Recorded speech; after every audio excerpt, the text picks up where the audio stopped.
Good afternoon, everyone, and welcome back. This is Daily Trading Analysis with a quick market update for today, February 7th, Wednesday.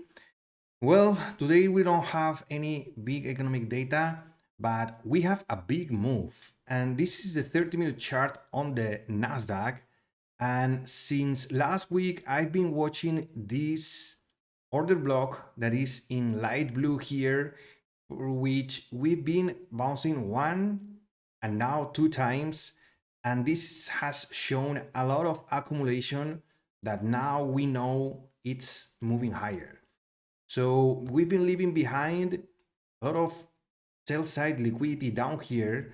And the thing is that we just took all the buy side liquidity and we are holding above that.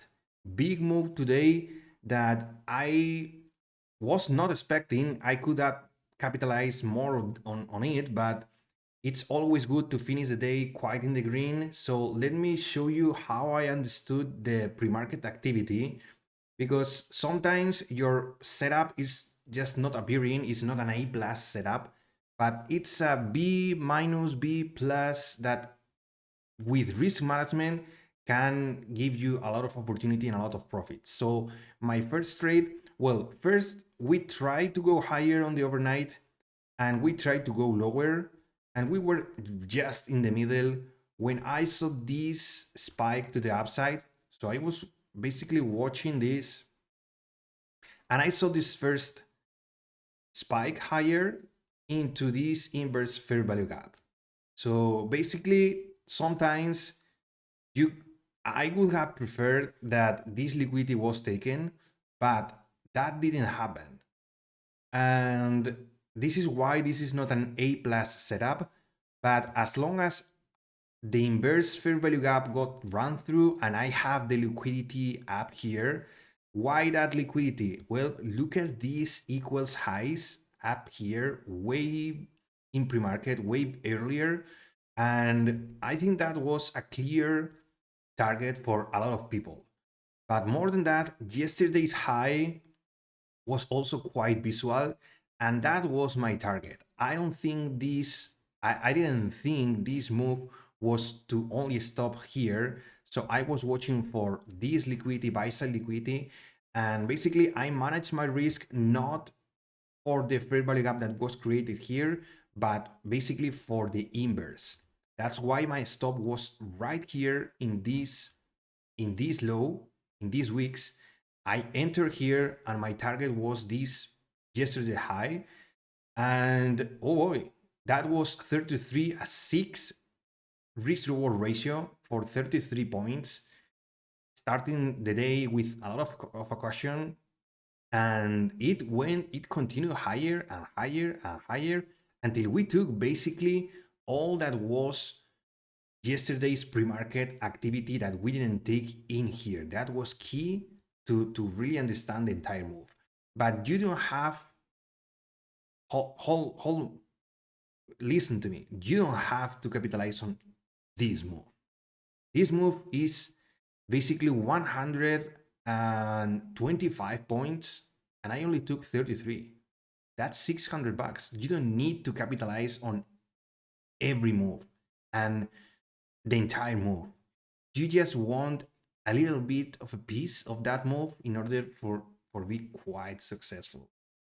So then into the open, I was quite bullish. So starting to see this sell-off, I noticed something in the ES. Look at this, because this is beautiful. Into the open, ES stopped here at 49.99 quarter. 5,000 was not touched, was never touched. And what happened with these big, huge round numbers? That they get revisited and squeezed. So once I saw this week, this manipulation move into a higher low, and then on the Nasdaq, the same manipulation move into a higher low, I noticed this fair value gap and this inverse, same kind of setup in pre-market, and I just jumped in with a 2.92 risk reward ratio, The target was not high of days, but the only liquidity that was left up here into the Nasdaq, because the Nasdaq was beautifully set up for pending liquidity up here. Let's go back to the 1 hour. So this was all-time highs, and the ES was above all-time highs, 5,000. So the squeeze was high probable, right? And that's why we took these kind of opportunities. Momentum, no pullback, just straight into the target, straight into 5,000 in the ES, and 44 points plus 33 in the pre-market. It's 77. That's almost 1,500 on the day, 1,500. Pretty happy.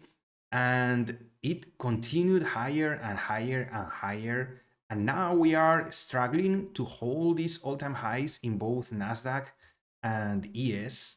But let me tell you something.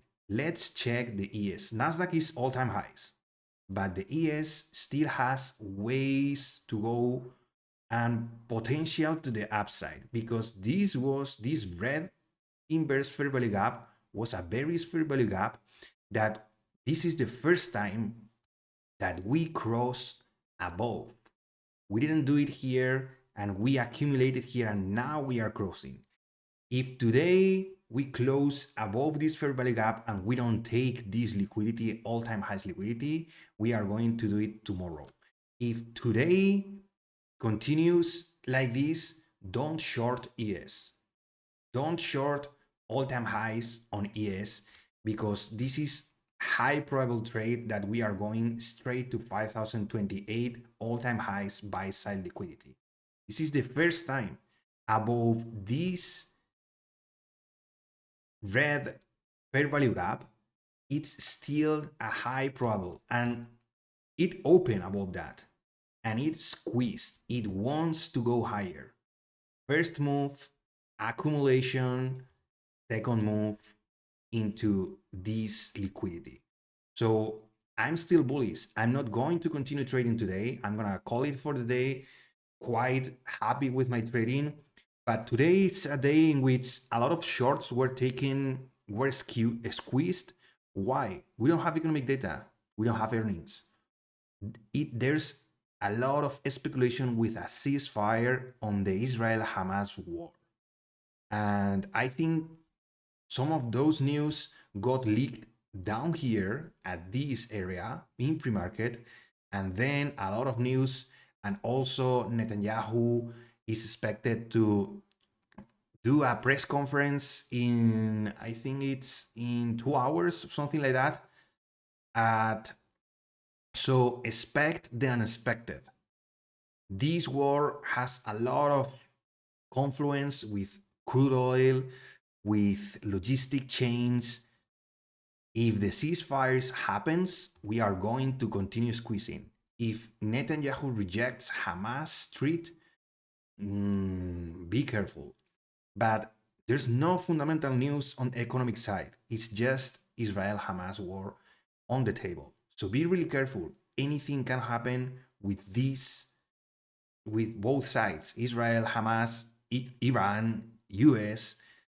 I mean, be careful with this market. We are at all-time highs. There's potential to continue going higher on the ES, but you have to be patient for this kind of news. At any point in time, news might go out and cause a big move. So be really careful. And that's all from my side. As always, thank you for your time. If you found this video useful, please give it a like, support the channel, subscribe to the channel, because I upload videos like this one every single day for market forecast, market updates, and market recaps. I appreciate your time as always. I hope you are having a nice trading day. Take those gains and be careful into the afternoon. A lot of uncertainty with this news, so take them with a grain of salt and expect the unexpected. And also remember, discipline, patience, risk management are going to be your key for your success. Stay safe, everyone, and see you tomorrow.